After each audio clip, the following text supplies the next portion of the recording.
নমস্কার বন্ধুরা, আমি কোজাগরি আবারও চলে এসেছি তোমাদের সামনে একটা ভিডিও উপস্থাপন করতে।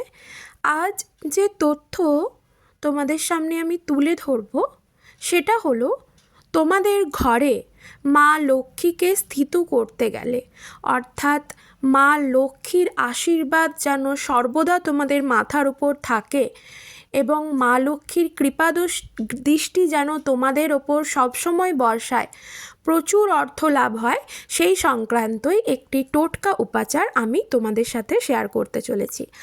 আশা করি আমার এই টোটকা উপাচারটি তোমরা পাবার পর উপকৃত হবে। বন্ধুরা, এই ক্রিয়া আমি নিজের সাথে করেছি। আমি এতে ভীষণভাবে উপকৃত হয়েছি, ফললাভও করেছি। তবে বন্ধুরা, যে কোনো টোটকা উপাচার ক্রিয়া যদি তুমি সম্পন্ন করতে যাও, সেই জন্য সবার আগে মনের মধ্যে ভগবানের সাথে আস্থা, বিশ্বাস, ভরসা ভগবানের ওপর রাখতে হবে। আর তোমার মনের মধ্যে পজিটিভিটিটাকে কাজ করাতে হবে। পজিটিভিটিকে কাজ করানো অর্থাৎ তোমার মনে এটাই আনতে হবে, যখন তুমি সেই টোটকা উপাচারটি করছো সেই সময় তোমার মনের মধ্যে কাজ করাতে হবে যে আমি যেই ক্রিয়াটি এখন করছি এর দ্বারা আমি উপকৃত হয়ে গেছি, মা লক্ষ্মী কৃপা করেছেন।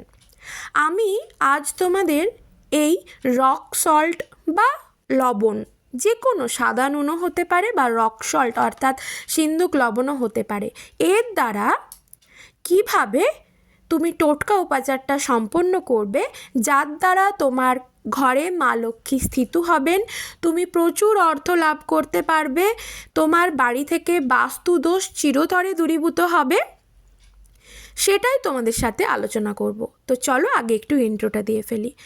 বন্ধুরা, আমি ওমের মা চ্যানেলে তোমাদের আবারও সুস্বাগতম। আশা করি সকলে খুব ভালো আছো, সুস্থও আছো, আমিও ভালো আছি। বন্ধুরা, আমরা মাঘ মাসে পা দিয়ে ফেলেছি। এই মাঘ মাসটিও কিন্তু মা লক্ষ্মীর অতি পছন্দের মাস।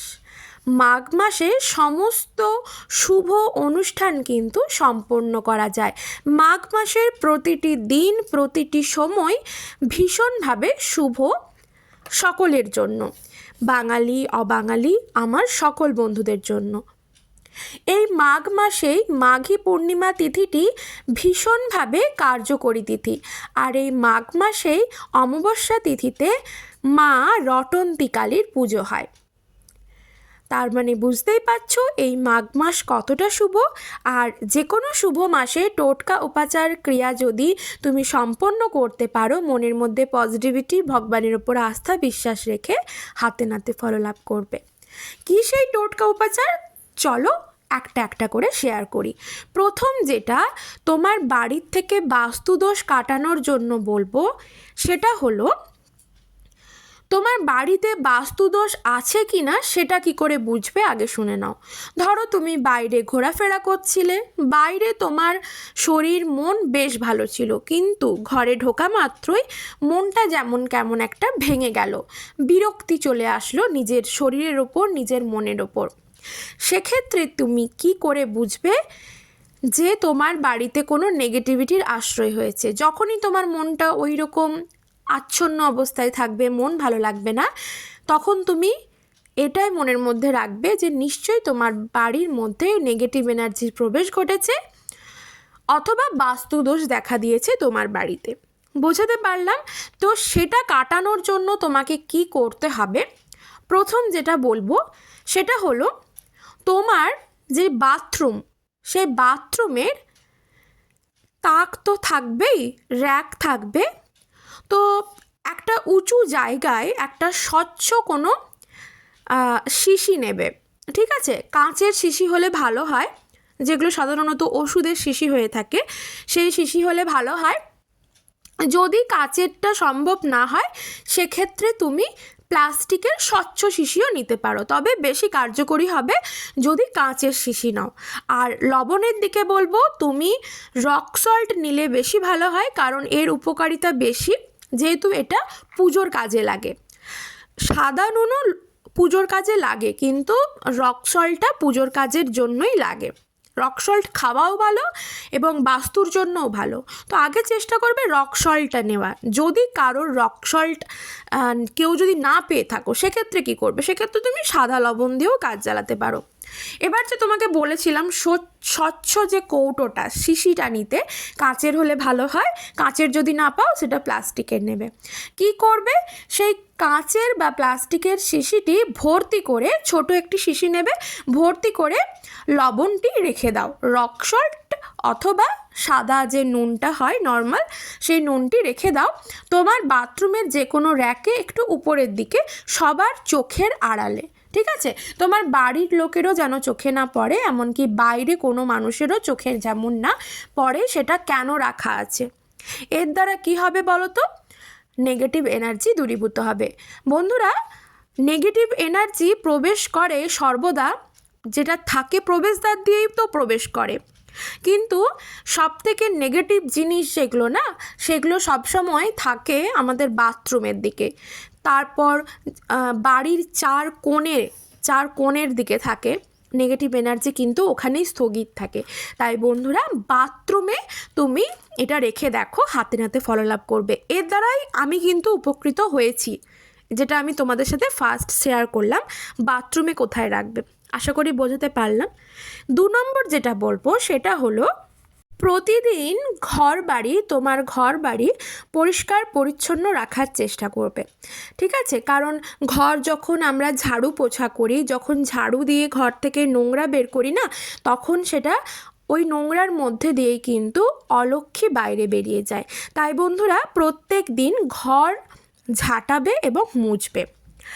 ঘর মোছার সময় ছোট চামচের 1/2 চামচ মতো সিন্দুক লবণ দিলে ভালো হয়, কারণ এটি খুবই উপকারী। সিন্দুক লবণ না থাকলে তুমি নর্মাল সাদা নুন দিয়েও করতে পারো। তোমার যে ঘর মোছার জলটা থাকবে, সেই জলে ছোট চামচের 1/2 চামচ মতো সিন্দুক লবণ দিয়ে দেবে। শুধুমাত্র বৃহস্পতিবার দিনটা দেবে না, তা বাদে সপ্তাহে প্রতিটি দিনই ঘর মোছার সময় সিন্দুক লবণ বা সাদা নুন দিয়ে তুমি ঘর মুছবে। তুমি তো ঘরের জলটা যেটা মোছো, সেই জলের মধ্যে সার্ফ বা ডেটল বা ফিনাইল বা শ্যাম্পু দাও, তো সেটা তুমি তোমার মতো দিলে, কিন্তু তার মধ্যেও ছোট চামচের 1/2 চামচ মতো নুন দিয়ে দেবে। দিয়ে ভালো করে জলটা গুলিয়ে নিয়ে তারপর তুমি ঘর মুছবে। এই কাজটি যদি তুমি না করো, ঘর যদি তুমি না মোছো, তোমার যদি কাজের মাসি থাকেন, অনেকের বাড়িতে তো থাকেন, তো তুমি সেই জলে নিজে দিয়ে দেবে। যখন উনি মুছতে যাবেন তখন তুমি এটা দিয়ে দেবেন। উনি নিশ্চয়ই ফিনাইল বা সার্ফ কিছু একটা মেশাবেন, তো উনি ওনার মতো মেশান, তুমি একটুখানি লবণটা নিজে হাতে দিয়ে দেবে। দিয়ে তুমি ভালো করে মিশিয়ে নেবে, তারপর উনি মুছুক। এই কাজটি চেষ্টা করবে দুপুর 12টার আগে করার। এইটা করতে হবে দুপুর 12টার আগে। কেন বললাম? কারণ ঠিক কাটাই দুপুর 12টার সময় সূর্য ঠিক আমাদের মাথার উপরে থাকে। তাই সূর্য সরাসরি মাথার উপরে আসার আগে তার আগে আমাদের এই কাজটি সম্পন্ন করতে হবে। বোঝাতে পারলাম? কারণ এটার দ্বারা কি হবে, এই কাজটি করলে কি ফললাভ করবে? বাস্তুদোষ চিরতরে দূরীভূত হবে। বন্ধুরা, আমাদের বসবাসের ক্ষেত্রে বাস্তু একটা বিরাট কার্যকরী জিনিস। সেই জন্য বাস্তুকে ঠিক রাখার জন্য আমাদের কিন্তু এই ক্রিয়াগুলি সম্পন্ন করা উচিত। হয়তো বিরাট কিছু বড় বাস্তুদোষ থাকলে সেটা ছোটোখাটো টোটকা উপাচারে একদম চিরতরে মুক্ত হবে না, কিন্তু অনেকাংশে মুক্ত হয়ে যাবে। 100%-এর মধ্যে 90% কার্যকরী হবে ছোট ছোট টোটকা উপাচার ক্রিয়াগুলির মাধ্যমে। বাকি যে 10% রয়ে যায়, তার জন্য হোম বা যজ্ঞ একটি বাড়ির মধ্যে করতে হয়। বোঝাতে পারলাম? তাহলে ঘর মোছার জলের সাথে ছোট চামচের 1/2 চামচ সিন্দুক লবণ অথবা সাদা নুন মিশিয়ে সেই জল দুপুর 12টার আগে, অর্থাৎ সূর্য ঠিক মাথার উপরে আসার আগে ঘরটি ভালো করে মুছে ফেলো। এর দ্বারা বাস্তুদোষ চিরতরে দূরীভূত হবে। এটা যদি কেউ না করে থাকো, তাহলে তারা এই শুভ মাস, এই মাঘ মাস থেকে কিন্তু করো, হাতে নাতে ফললাভ করবে। প্রচুর অর্থ আসবে, চুম্বকের ন্যায় অর্থ আসবে তোমার কাছে। আচ্ছা, দুটো টোটকা উপাচার তোমাদের সাথে শেয়ার করলাম। 3 নম্বর যেটা বলবো সেটা হলো, অনেক মানুষ থাকেন যারা অনেক পরিশ্রম করছেন কিন্তু তারা রাতে ঠিকভাবে ঘুমোতে পারেন না। তার মানে কি বলো তো, তার মধ্যে কোনো নেগেটিভ এনার্জির প্রবেশ ঘটেছে এটা আমি বলবো না, কারণ সব ক্ষেত্রে এটা হয় না।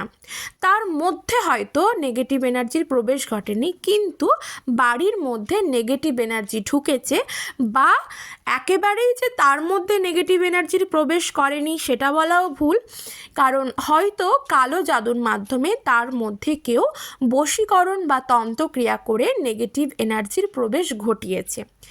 এর জন্য তিনি রাত্রেবেলায় হয়তো সারাদিন পরিশ্রম করার পরও রাত্রেবেলায় ঠিকভাবে ঘুমোতে পারছেন না, বা ঘুমিয়ে গেলেও চটজলদি তার ঘুম ভেঙে যাচ্ছে এবং খুব বাজে স্বপ্ন দেখার পর তার ঘুম ভাঙছে। বোঝাতে পারলাম? এর জন্য কি করতে হবে, তুমি এটা মহিলা পুরুষ সকলেই করতে পারে। তুমি তোমার স্বামীর জন্য করতে পারো, সন্তানের জন্য করতে পারো, তুমি তোমার নিজের জন্যও করতে পারো। কি করতে হবে, রাত্রেবেলা শুতে যাওয়ার আগে রাত্রে তুমি সমস্ত কাজ কমপ্লিট করে নেবে। সমস্ত কাজ কমপ্লিট করার পর একেবারে এই কাজটা কিন্তু লাস্টে করতে হবে। কি করতে হবে না, একটু করে যে কোনো নুন, সাদা নুন বা সিন্দুক লবণ নিয়ে তোমার যে খাটে শুতে যায় মানুষটি, বা তুমি যে খাটে শুতে যাও সেই খাটের যে 4টি পায়া আছে সেই 4টি পায়ায় অল্প অল্প করে নুন ছিটিয়ে দাও। ছিটিয়ে তুমি শুতে চলে যাও। তারপরে কিন্তু আর কোনো কাজ করবে না। দেখবে এটা 3 দিন করার পর হাতে নাতে ফললাভ করবে। আর লাস্ট যে টোটকাটা বলবো সেটা হলো, তুমি তোমার রান্নাঘর থেকে 1 মুঠো নুন নেবে, যে নুনটা তুমি রান্নার কাজে লাগাও, সিন্দুক লবণ অথবা সাদা নুন, সেটা 1 মুঠো নেবে। সেই নুনটা নিয়ে তোমার ঠাকুর ঘরের সামনে দাঁড়িয়ে পূর্ব থেকে পশ্চিমে অর্থাৎ ক্লকওয়াইজ 3 বার হাতে 1 মুঠো নুন নিয়ে ঘোরাবে। ঘোরানোর পর তুমি সেই নুনটিকে তোমার বাড়ির বাইরে ফেলে দাও। তুমি যদি ফ্ল্যাটে থাকো ফ্ল্যাটের নিচে নেমে উত্তর পশ্চিম কোণ করে ফেলে দাও। দেখবে এর দ্বারা বাড়ির নেগেটিভ এনার্জি দূরীভূত হবে, প্রচুর অর্থ আসবে। আর বাথরুমে যেই নুনটা রাখতে বলেছিলাম সেটা 15 দিন অন্তর অন্তর চেঞ্জ করবে। তোমার বাড়ির একদম বাইরে গিয়ে করো, কাজটি করবে, হাতে নাতে ফললাভ করবে। সবাই ভালো থেকো।